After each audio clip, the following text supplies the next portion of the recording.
Hey guys, welcome to today's Vehicle Visionary. Today we're back at Holmes Honda, and this is not everybody's, but a lot of people's favorite truck to not call a truck because they think it's, well, it's not a truck. Right? Well, you can make your own decision on that however you see fit, but Honda sells a lot of these Ridgelines. In fact, the RTL-E that we have today is probably not going to stay in inventory for long here at Holmes Honda. They have a hard time keeping them in stock, so that tells you something right there. I have to say, I love the radiant red exterior color on this model. Being the RTL-E, obviously, it's going to be loaded out very good. Let's take a look at the front end here. So you're going to have the LED headlights, the LED daytime running lights, and of course, the fog lights as well. And one of the things that's interesting here on the Ridgeline, you look right here, I'll have Carrie come in and show you right here. You've got an air curtain right there, something that you wouldn't normally see on a truck so much, but that's one of the ways Honda is getting great gas mileage out of the 3.5 liter that's under the hood of this model. Honda sensing, of course, going to be on this truck. Honda safety suite of all those different features, driving aids, the lane keep assist, the collision mitigation warning, all that stuff, adaptive cruise control, it's all here.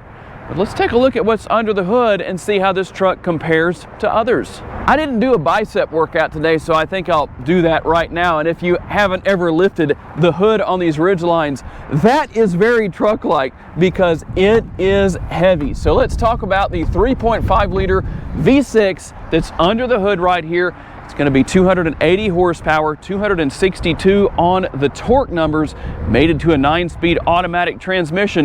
Now, one thing that has changed from 2021, that happened from 2021 to, or 2020 to 2021, is that this is no longer available with front-wheel drive. No matter what trim level of the Ridgeline that you buy, it's going to be all-wheel drive.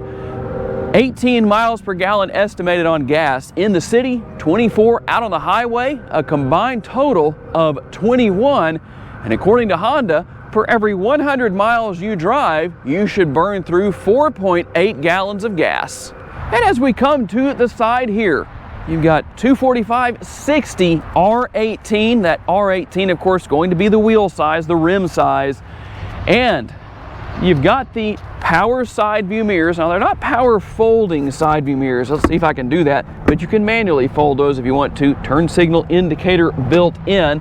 And of course, we'll take a quick look at the remote here. Going to have everything you would expect there, including remote start, a very popular feature among buyers. It has a lot of advantages. Of course, you've got the side step here as well. Not something that's really necessary in this case, but it's good that it's here in case it's needed. But one of the most unique things about the Ridgeline that truly sets it apart from other trucks, I can just hear people cringing out there in YouTube land saying, it's not a truck.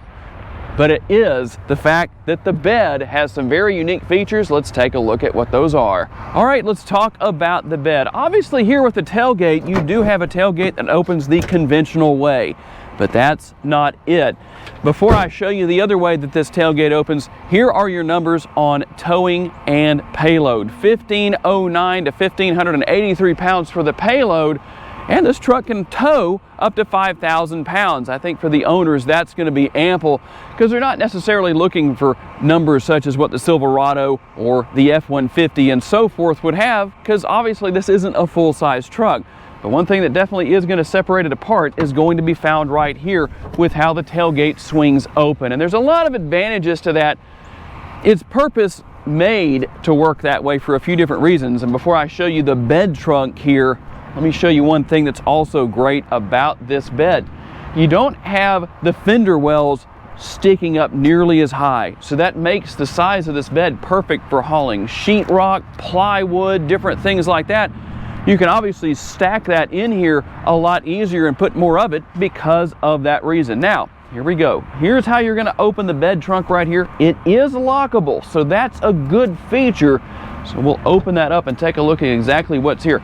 Really a solid multitasker, because not only could you fill this area with ice, you can put drinks and snacks in here, kind of the ultimate tailgating truck to say the least, but there are partitions available to actually partition this off and then you could just have whatever you want in there, separate it out. But that's not the only thing. Another big advantage to this, if you're out working or having fun hunting or whatever, playing in the mud, I don't know, you could put your dirty gear in here and actually hose it off. And here's what's really good about it, is you've got the drain plug down here, so that when the ice melts down or whatever you need to hose out of here, that makes it so much easier to do that. So we'll put that back in, and you'll never access the spare tire with the conventional opening position of the tailgate. So you got to be able to swing this open. A word of warning. Here's what happens. Let's go ahead and pull these. Let's see if I can find them. Here we go. The wing nuts right here. It's a little bit easier to do this today because I've got Carrie on the camera. So I'm going to pull one of these out for you. That's what you got to take out right there. When you put those back in, make sure that you don't over tighten them. Just do them kind of hand tight, finger tight. The reason for that is because they are very difficult to undo if they're in there too tight. So there's the spare tire. You pull the tray out. It's meant to be mounted this way. That's going to make it a whole lot easier to gain access to the tire and, of course, to the tools to change that. Hope you never have to do that, but if you do, well, it's okay. And something else, let's see if I can get a good angle for you here as far as how to show what's here. Let's do this. Again, the multitasker, you have a power outlet. Carrie just broke the truck, but you got your power outlet right there. Honda has definitely done a great job with how they have built these Ridgelines. They've utilized the space very well. Plenty of space back here. I'm 5'10" and I still have some space above my head. The front seat on the passenger side is back a little bit. It can stand to go further forward, so that's a good thing. You also have the map pockets on the back of the seats here. Some vehicles only have one map pocket on the seats, and you have cup holders built into the doors right there, just so you can kind of see what's there. And let me hop out of here real quick to show you a little bit more of the storage space that's available. Obviously, this is gonna be on both sides. I'll just lift up the one side, but let's see, Carrie can lift that one up. Let's see if we can get, there we go. Now we can lift up both sides there and show you the additional space right here. So you've got additional cargo space back here if needed. Just nice to know that. Plus that gives us a good view of the air conditioning vents on the rear of the console and connectivity as well. All right, we'll start out, let Carrie show you the door bins, all the space there on the door panel. Got a couple of areas to put some drinks if you want to. A lot of space up there. And then of course we've got the glove box right here. There's a lot of space down inside there. And then power seats for the driver and the passenger here, as you can see right there, and the built-in armrest. I'm going to move that out of the way just to make showing things a little bit easier. And as Carrie hops inside, I'll reach over here and hit the push button start. We'll get everything started up here and up and running. I don't know if we can get a good shot of it from here, probably, but got the sunroof up there. You do have a manual shade that you can put in place if you want to. That is a power sliding sunroof. So let's see what's here as far as the dashboard goes. There's really no changes for 2022 from 2021. Obviously, the big changes took place on the exterior, other than with some changes of the infotainment screen and its design. But you can see right there, of course, you've got all your steering wheel mounted controls here. This is where you're going to control the adaptive cruise control. You can go through all your different features right here with the buttons on the left hand side, and there are steering wheel mounted paddle shifters right here, because you have what really amounts to sport mode, even though a lot of people for some reason like to call it sequential mode, but that's ultimately what it is. And of course we can run through some of the other driving modes here as well. So you've got normal, let's keep that up there, normal, snow, and then mud and sand. So ultimately, you have really all the driving modes you could possibly need. That's a good thing about the all-wheel drive system on these Ridgelines.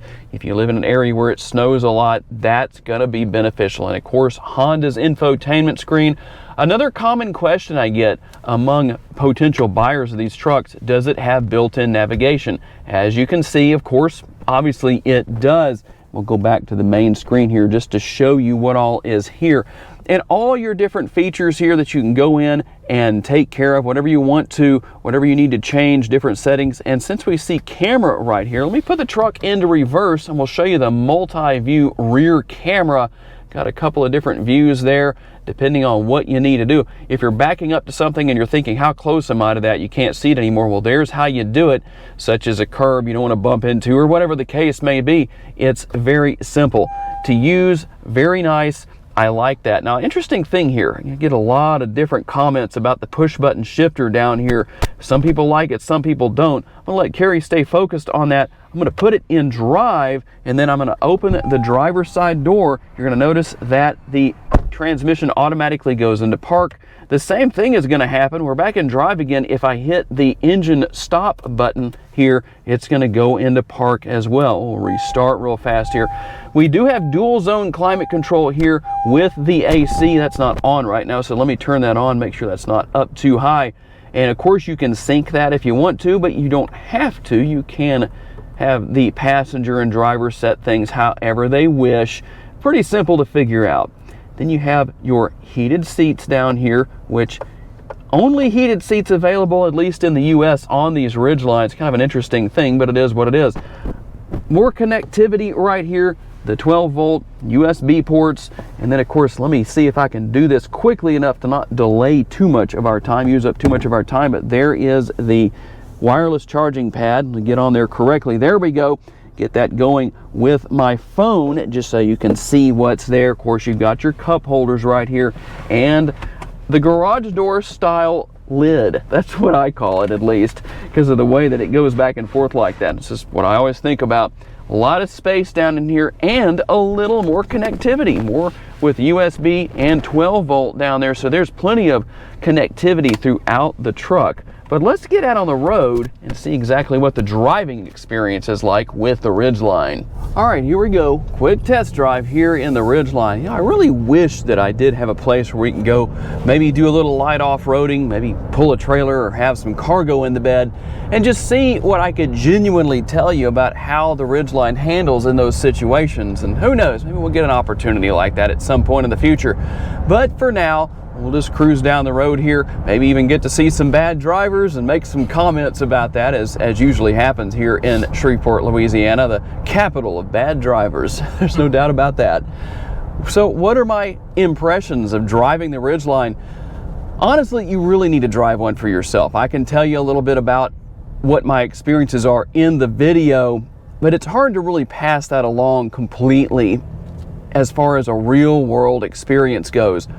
But the Ridgeline has a smooth ride compared to the average truck. Of course, it's a little bit smaller, so the weight distribution's a little bit different. The suspension and the shocks are different from what you would normally have. This is not meant to be a truck that pulls large amounts of weight or heavy cargo in the bed, but it'll definitely get the job done for the owners. That's why these trucks are so popular, even though I once had somebody in the comments tell me that I believe there was one Ridgeline sold per every 100 full-size trucks that are sold, which is really kind of just a ridiculous statistic, even if that were true, which I don't believe it is, because it's really not comparing apples to apples. It just is what it is. But this truck is very easy to drive, very easy to get around. Everything works well. It's easy to learn. I'm showing you as best as I can. I don't know if the glare is hurting it or not, because I can't see what you're seeing at the moment because we're driving down the road. You get a little bit of sunlight coming in through the windshield. But I wanted you to see how the navigation looks on the screen as we're driving down the road. Very easy to use throughout the entire infotainment system, whether it's navigation or anything else. And I know there's still a lot of people out there, because I talk to a lot of you in the comments section who have maybe had the same vehicle for 20, 30 or more years, and you're thinking, well, it's kind of scary to step into a vehicle like that Ridgeline and have to learn all that new technology. And while there are some vehicles on the road that have more complicated infotainment systems and everything is a little more challenging to learn, it's not that way with these Honda vehicles, no matter if it's a Ridgeline or an Accord or a Civic or whatever it may be that you're going to buy. If you're looking at a Honda, very easy to use. Now, one thing that I want to make a point on right here that I thought was very interesting, one of the changes that Honda made for 2021 that's carried over here into 2022 has to do with this button right here, the knob for turning the radio on and controlling the volume. Apparently owners wanted that back, because that's what happened. One of the things that Honda added back in for 2021, I thought that was very interesting. So apparently that's an important feature to people. But overall, a fun truck to drive, easy to get around in for the right people, that the segment that this truck fits into in the market. It's obviously going to more than get the job done for them and make owners very happy. If you own a Ridgeline, mention down in the comments section what your favorite features are, but also mention what you would like to see Honda add or change in the future.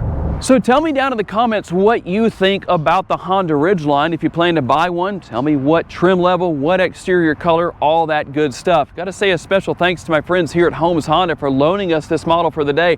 And I always appreciate each and every one of you for giving me the opportunity to give you a vision for your next vehicle. If you enjoyed this video, check out another of the videos that's on the screen right now, and I'll see you there.